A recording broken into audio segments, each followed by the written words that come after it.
Callback பற்றி பார்க்கலாம். ஒரு ஃபங்க்ஷனை கால் பண்ணும்போது அதுக்கு இன்னொரு ஃபங்க்ஷனையே ஆர்கியூமெண்ட்டாக அனுப்பிச்சோன்னா அதுதான் கால்பேக். இதுக்கு முன்னாடி நம்ம இங்கே பாருங்கள், இந்த ப்ராட்2ன்ற ஃபங்க்ஷனை கால் பண்ணும்போது நம்பர்ஸ் எல்லாம் ஆர்கியூமெண்ட்டாக அனுப்பிச்சிருக்கோம் இல்லையா.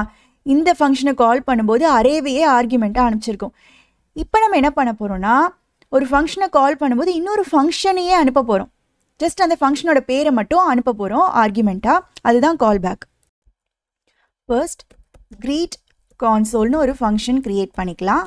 அதுக்கு ஒரு நேமை பாஸ் பண்ணாங்கன்னா ஜஸ்ட்டு console.logல ஹெலோ அப்படின்னு பிரிண்ட் பண்ணிவிட்டு அந்த நேமையும் பிரிண்ட் பண்ணிடலாம்.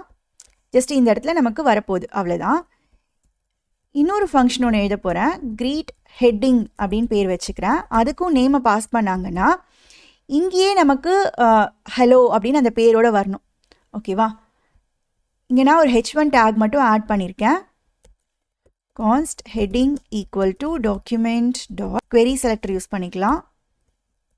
h1 அப்படின்ற டேகை செலக்ட் பண்ணுறேன். இருக்கிறதே ஒன்று தான். ஸோ அது வந்து இங்கே ஸ்டோர் ஆயிரும்.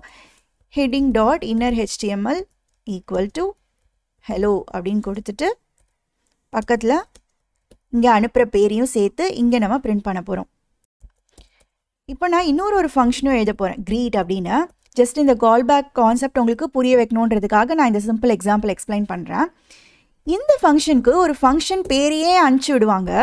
அதை நான் கால்பேக் அப்படின்ற வேரியபிளில் ரிசீவ் பண்ணிக்கிறேன். கால்பேக்னு தான் பேர் வைக்கணும்னு அவசியம் இல்லை, என்ன பேர் வேணாலும் யூஸ் பண்ணிக்கலாம். ஓகேங்களா. இப்போ நான் இந்த ஃபங்க்ஷனை வச்சு கால் பண்ண போகிறேன். கால்பேக் அப்படின்னே கால் பண்ண போகிறேன். ஒன்றும் இல்லை, இந்த க்ரீட் அப்படின்ற ஃபங்க்ஷனுக்கு எய்தர் இந்த ஃபங்க்ஷனை அனுப்பிச்சி விடுவாங்க. க்ரீட் கான்சோல்னு அனுப்பணுன்னா அனுப்பலாம், இல்லைனா க்ரீட் ஹெட்டிங்னு அனுப்பணுனாலும் அனுப்பலாம். எந்த ஃபங்க்ஷனை வேணாலும் இந்த க்ரீட்டுக்கு அனுப்பலாம். அவங்க எதை அனுப்புகிறாங்களோ அதை கால் பண்ண போகிறோம் நம்ம, அவ்வளோதான். இப்போ க்ரீட் கான்சோல்னு இங்கே அனுப்பிச்சாங்கன்னா இங்கே வந்து க்ரீட் கான்சோல்னு ஸ்டோர் ஆக போகுது. அந்த ஃபங்க்ஷனை கால் பண்ணுறோம். ஸோ இந்த கோட் எக்ஸிக்யூட் ஆகும். ஒருவேளை க்ரீட் ஹெட்டிங் அப்படின்னு இந்த இடத்துல அனுப்பிச்சி விட்டாங்கன்னா க்ரீட் கொள்ளார க்ரீட் ஹெட்டிங் அப்படின்னு அனுப்பிச்சாங்கன்னா நம்ம இங்கே கால்பேக்கில் க்ரீட் ஹெட்டிங்னு ரிசீவ் ஆகும். அந்த ஃபங்க்ஷனை கால் பண்ண போகிறோம். இதுக்கு ஒரு நேமையும் பாஸ் பண்ணணும் இல்லையா. ஸோ இந்த இடத்துல ஜஸ்ட்டு வேணால் நம்ம டேரெக்டாக ராம் அப்படின்னு பாஸ் பண்ணி விட்டுடலாம். அவுட்புட்டில் ஹலோ ராம்னு இங்கேயும் வருது, இங்கேயும் வருது. இப்போதைக்கு நான் இதை கமெண்ட் அவுட் பண்ணிடுறேன். நம்ம என்ன பண்ணியிருக்கோம்னா க்ரீட்ன்ற ஃபங்க்ஷனை கால் பண்ணியிருக்கோம். அதை நம்ம இங்கே தான் டிஃபைன் பண்ணியிருக்கோம் இல்லையா. இந்த ஃபங்க்ஷனுக்கு வேறொரு ஃபங்க்ஷனோட பேரே இன்புட்டாக வரப்போகுது, பேர் மட்டும்தான். ஸோ க்ரீட் கான்சோல் அப்படின்ற இந்த ஃபங்க்ஷனை நான் இங்கே பாஸ் பண்ணேன்னா கால்பேக்கில் வந்து இது ஸ்டோர் ஆயிரும். ஸோ அந்த கால்பேக் அப்படின்ற பேரை யூஸ் பண்ணி நான் இப்போ என்ன பண்ணுறேன், ஆக்சுவலாக க்ரீட் கான்சோல் அப்படின்ற ஃபங்க்ஷனை தான் கால் பண்ணுறேன். அந்த ஃபங்க்ஷனுக்கு ஒரு நேமை அனுப்பணும், அதனால இங்கே நான் நேமை அனுப்பிச்சி விடுறேன். ஸோ இது கால் ஆகுது. கான்சோலில் உங்களுக்கு ஹலோ ராம்னு வந்துடுது. இப்போ இதே நான் இதை கமெண்ட் பண்ணிவிட்டு இதை மட்டும் வச்சுருந்தேன் அப்படின்னா இப்போ பாருங்கள், இந்த இடத்துல நமக்கு வருது. இங்கேயும் அதே க்ரீட் ஃபங்க்ஷனை தான் கால் பண்ணுறோம். ஆனால் இப்போ க்ரீட் ஹெட்டிங் அப்படின்னு அதுக்கு ஆர்கியூமெண்ட் அனுப்புகிறோம், ஒரு ஃபங்க்ஷனோட பேர். ஸோ அது போய் கால்பேக்கில் ஸ்டோர் ஆகும். அண்ட் அதை வச்சு நம்ம இந்த ஃபங்க்ஷனை கால் பண்ணுறோம். இப்போது இங்கே வந்து console.logக்குள்ளார சும்மா கால்பேக்கில் என்ன இருக்குன்னு வேணால் பிரிண்ட் பண்ணி பார்க்கலாம். பார்த்தீங்கன்னா க்ரீட் ஹெட்டிங் அப்படின்ற அந்த ஃபங்க்ஷனோட டெஃபினிஷனே இந்த கால்பேக்கில் இருக்குது. ஏன்னா இங்கே நம்ம க்ரீட் ஹெட்டிங்னு அனுப்புகிறோம், அது போய் இங்கே ஸ்டோர் ஆகுது. அதை வச்சு நம்ம இங்கே கால் பண்ணுறோம், அதுக்கு ஒரு நேமை அனுப்பிச்சி விடுறோம். ஸோ அதனால இங்கே வந்து நமக்கு அது ஹெட்டிங்கில் அந்த நேமை காட்டுது. ஸோ கால்பேக் அப்படின்னா என்னென்னா, ஏதோ ஒரு ஃபங்க்ஷனுக்கு இன்னொரு ஃபங்க்ஷனோட பேரையே இன்புட்டாக அனுப்புகிறோம், அதுதான் கால்பேக். எதுக்காக அப்படி பண்ணுவோன்னு பார்த்தீங்கன்னா, யூஸ்வலாக இந்த ஃபங்க்ஷனில் சில வேலைகளெல்லாம் முடிச்சுட்டு இந்த கால்பேக் ஃபங்க்ஷனை கால் பண்ணி விட்டுருவோம். ஓகே, இங்கே நம்ம ஃபங்க்ஷன் பேரை மட்டும் பாஸ் பண்ணியிருக்கோம். அதுக்கு பதிலாக அந்த ஃபங்க்ஷன் டெஃபினேஷனையே கூட பாஸ் பண்ணலாம்.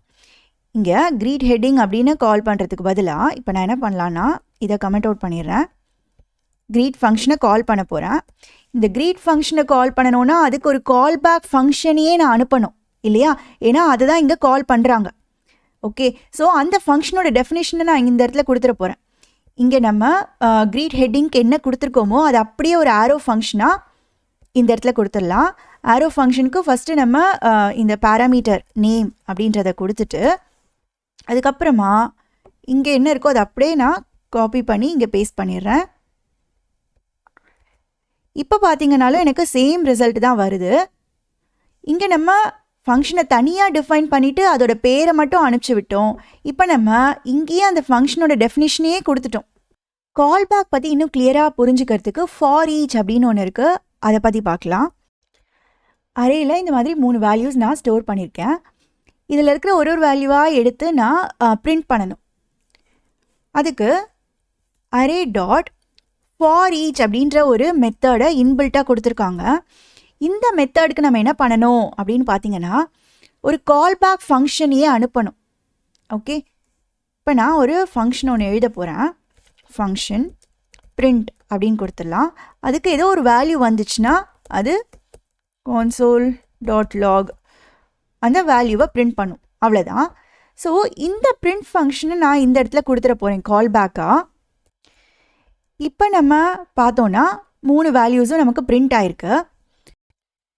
இந்த ForEach அப்படின்ற மெத்தட் என்ன பண்ணுன்னா, இதே மெத்தடுன்னு சொல்கிறோம், இந்த மாதிரி டாட் வச்சு நம்ம கால் பண்ணுறோம். அரே ஆப்ஜெக்டை வச்சு நம்ம இதை இன்வோக் பண்ணியிருக்கோம், அதனால மெத்தட்.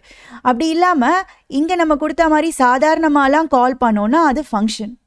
ஆப்ஜெக்ட் வச்சு டாட் யூஸ் பண்ணி இன்வோக் பண்ணோன்னா அது மெத்தட். ஓகேவா, மெத்தட்ஸும் ஃபங்க்ஷன்ஸ் தான், பட் என்னென்னா ஆப்ஜெக்ட் வச்சு தான் அதை இன்வோக் பண்ண முடியும். ஓகே, ஸோ இந்த ForEach அப்படின்ற மெத்தடை நம்ம இங்கே இந்த அரே ஆப்ஜெக்ட் யூஸ் பண்ணி இன்வோக் பண்ணியிருக்கோம். அப்போ அது என்ன பண்ணுன்னு பார்த்தீங்கன்னா, இந்த அரேயில் இருக்கிற ஒரு வேல்யூவாக எடுத்து இங்கே நம்ம என்ன ஃபங்க்ஷன் கொடுத்துருக்கோமோ அதை கால் பண்ணிடும். இந்த வச்சுக்கோ அப்படின்னு முதல்ல தீபா அப்படின்ற வேல்யூ எடுத்து இந்த ஃபங்க்ஷனுக்கு கொடுக்கும். நெக்ஸ்ட் என்ன பண்ணுன்னா, இந்த சுரேஷ் அப்படின்ற வேல்யூ எடுத்து இந்த ஃபங்க்ஷனுக்கு கொடுக்கும். அப்புறம் ரம்யா அப்படின்ற வேல்யூ எடுத்து இந்த ஃபங்க்ஷனுக்கு கொடுத்து அதை எக்ஸிக்யூட் பண்ண வைக்கும். ஒரு தடவையும் ஒரு வேல்யூவாக எடுத்து இந்த அப்படின்னு சொல்லி அதுக்கு கொடுத்து இந்த ஃபங்க்ஷனை அதை எக்ஸிக்யூட் பண்ண வைக்கும். சரியா, இந்த ஃபங்க்ஷனை நம்ம எப்படி வேணுமோ அந்த மாதிரி டிஃபைன் பண்ணிக்கலாம். இங்கே நான் என்ன பண்ணியிருக்கேன்னா, அது கொடுக்குற வேல்யூவை வாங்கிக்கிறேன். முதல்ல ஃபஸ்ட்டு தீபான்ற வேல்யூ வரும், அப்புறம் சுரேஷ் வரும், அப்புறம் ரம்யா வரும். அதுக்கப்புறம் நம்ம இங்கே ஜஸ்ட் அதை பிரிண்ட் மட்டும் பண்ணுறோம். இங்கே மேபி .to அப்பர் கேஸ் அப்படின்னு நான் கொடுத்தேன்னா எல்லாமே அப்பர் கேஸில் வருது. நம்ம எப்படி வேணுமோ அந்த மாதிரி அந்த ஒரு வேல்யூவையும் ப்ராசஸ் பண்ணிக்கலாம். இங்கே பிரிண்ட் அப்படின்ற ஃபங்க்ஷன் பேர் யூஸ் பண்ணியிருக்கோம். பட் அப்படி இல்லாமல் இதையே ஒரு ஆரோ ஃபங்க்ஷனாக இதுக்குள்ளே நீங்களாக கொடுங்க. பாஸ் பண்ணிவிட்டு அரே டாட் ForEach அப்படின்னு கொடுத்துட்டு இதுக்கு ஒரு வேல்யூ கிடைக்க போகுது. Value such that console.log value அப்படின்னு கொடுத்துட்டேன்னா அவ்வளோதான். மறுபடியும் இந்த 3 வேல்யூ வந்துருச்சு பாருங்கள். இந்த ForEachக்குள்ளார ஏதோ ஒரு ஃபங்க்ஷன் ஒன்று கொடுக்கணும். இங்கே நம்ம தனியாக பேர் கொடுத்துட்டு இங்கே டிஃபைன் பண்ணியிருக்கோம். அப்படி இல்லைன்னா நம்ம இங்கே டைரெக்டாக ஆரோ ஃபங்க்ஷன் மாதிரியும் கொடுக்கலாம். எப்படி வேணும்னாலும் டிஃபைன் பண்ணிக்கலாம். ஆக மொத்தம் அதுக்கு ஒரு ஃபங்க்ஷன் கொடுக்கணும். அந்த ஃபங்க்ஷன் அது இந்த ஒரு வேல்யூவையாக எடுத்து எக்ஸிக்யூட் பண்ணும். இங்கே நம்ம கொடுத்துருக்குற இந்த பிரிண்ட் தான் கால்பேக் ஃபங்க்ஷன். ஓகேவா, இந்த ForEachை நம்ம கால் பண்ணுறோம். ஒரு வேல்யூவுக்கும் இந்த ஃபங்க்ஷனை கால் பண்ணிவிடு அப்படின்னு அதுக்கு இன்னொரு ஃபங்க்ஷனே நம்ம அனுப்பிச்சிருக்கோம்ல. இந்த ForEach அப்படின்ற மெத்தடுக்கே நம்ம இன்னொரு ஃபங்க்ஷனையே அனுப்புகிறோம். அதனால தான் அதை கால்பேக்குன்னு சொல்கிறோம். இங்கேயும் 2 அப்பர் கேஸ் கொடுக்கலாம், இதுலேயும் அப்பர் கேஸ் வருது. பட் இப்போ ஆக்சுவலாக பார்த்தீங்கன்னா இதுக்கப்புறமா நான் console.logல போயிட்டு அரேவை பிரிண்ட் பண்ண சொன்னால் அதில் ஸ்மால் கேஸில் தான் இருக்குது. ஓகேவா, ஜஸ்ட்டு டெம்பரரியாக எடுத்து இந்த ஃபங்க்ஷனில் நம்ம பிரிண்ட் பண்ணும்போது மட்டும் அப்பர் கேஸாக மாற்றி பிரிண்ட் பண்ணுறோம். இப்போ சப்போஸ் எனக்கு இந்த ஒரிஜினல் அரேலேயே போய் எல்லாமே அப்பர் கேஸாக மாற்றணும்னு வச்சுக்கோங்களேன். அப்போ நான் இதே ForEach யூஸ் பண்ணி எப்படி பண்ண முடியும் அப்படின்னு பார்த்தீங்கன்னா, அரே டாட் ForEach அப்படின்னு கால் பண்ணுறோம். இங்கே வேல்யூவை மட்டும் வாங்கிக்கிட்டு நம்ம அதை ஈஸியாக அப்பர் கேஸாக மாற்றி பிரிண்ட் பண்ணிட்டோம். பட் இப்போ நம்ம இதில் இருக்கிற எல்லாத்தையும் போய் மாற்றணும், அரேலையே மாற்றணும் அப்படின்னா நமக்கு அந்த அரேவே தேவைப்படும் அந்த ஃபங்க்ஷனுக்குள்ளே. ஓகே, அண்ட் அது மட்டும் இல்லாமல் அந்த இண்டெக்ஸ் என்னன்றதும் தேவை. அப்போ தான் கரெக்டாக ஃபஸ்ட்டு இப்போ தீபான்னு நமக்கு கிடைக்கும். அதை வந்து கேபிட்டலாக மாற்றிடுறதுல பிரச்சனை இல்லை. பட் அதை போய் இந்த அரேயோட 0th இண்டெக்ஸில் ஸ்டோர் பண்ணணும்ல. ஸோ தீபான்னு கிடைச்சது 0th இண்டெக்ஸ் தான்ன்றது நமக்கு தெரியணும். அடுத்தது சுரேஷ் அப்படின்னு வருது ஃபஸ்ட் இண்டெக்ஸ் அப்படின்றதெல்லாம் நமக்கு தெரிஞ்சாதான் இந்த வேலையெல்லாம் நம்மளால் செய்ய முடியும்.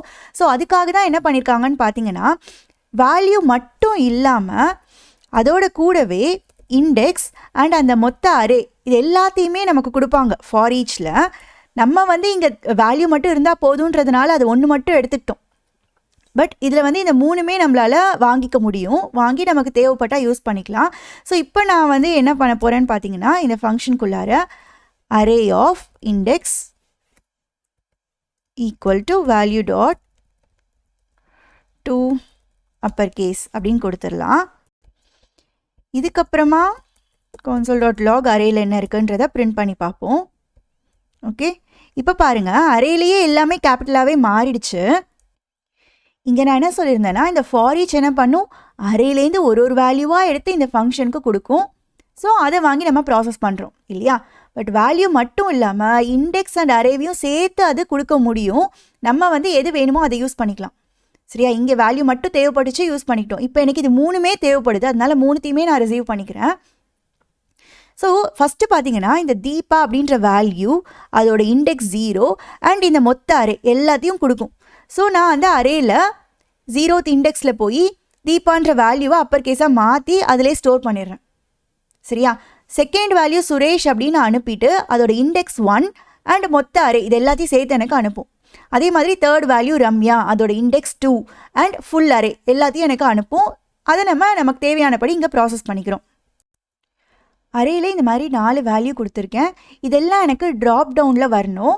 ஆல்ரெடி நம்ம இதை எக்ஸசைஸில் கொடுத்துருந்தோம். பட் இப்போ நம்ம ஃபாரீச் யூஸ் பண்ணி பண்ண போகிறோம். சரியா, index.html select அப்படின்ற டேகு கொடுக்குறேன். நேம் தேவையில்லை, ஐடி மட்டும் branch அப்படின்னு கொடுத்துக்கலாம். உள்ளுக்குள்ளார ஒரே ஒரு ஆப்ஷன் மட்டும் கொடுத்துட்றேன், செலக்ட் அப்படின்னு. அப்போ தான் இங்கே நமக்கு பார்த்தீங்கன்னா செலக்ட் அப்படின்ற அந்த வேர்டு வரும். உள்ளே எதுவுமே இல்லை. நம்ம ஜாவாஸ்கிரிப்ட்லேருந்து இப்போது இதில் ஆட் பண்ண போகிறோம். array.forEach அப்படின்னு கொடுத்துட்டு நமக்கு இந்த வேல்யூ மட்டும் கிடச்சா போதும் இல்லையா. ஸோ வேல்யூ arrow ஃபங்க்ஷன் டைரெக்டாக இங்கே டிஃபைன் பண்ணிக்கலாம். ஓகே, இப்போது உள்ளுக்குள்ளார ஃபஸ்ட்டு நம்ம இந்த ஆப்ஷனுக்கான டேகை க்ரியேட் பண்ணிக்கலாம். const opt equal to document dot create element option opt dot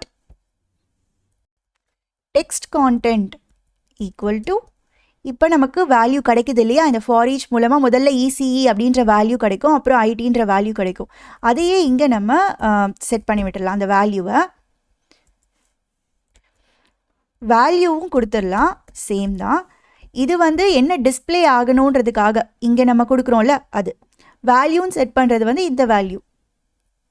okay, இப்போ நம்ம பிரான்ச் அப்படின்ற அந்த எலமெண்ட்டை கெட் பண்ணணும். கெட் எலமெண்ட் பை ஐடி பிரான்ச்னு கொடுத்துட்டு டைரெக்டாக டாட் அப்பெண்ட் சைல்டு அப்படின்னு கொடுத்துடலாம். அதோட சைல்டாக தான் இந்த ஆப்ஷன் போய் ஆட் ஆகணும் இல்லையா. ஸோ அப்படியே டேரெக்டாக கொடுத்துடலாம். இப்போ நம்ம செக் பண்ணி பார்க்கலாம், எல்லாமே இதில் வந்துருச்சு பாருங்கள். array.forEachன்னு கால் பண்ணி இங்கே ஒரு callback ஃபங்க்ஷனே நம்ம டிஃபைன் பண்ணியிருக்கோம். இந்த ஃபாரீச் வந்து ஒரு வேல்யூவாக எடுத்து இந்த வேல்யூவில் ஸ்டோர் பண்ணி கொடுக்கும்.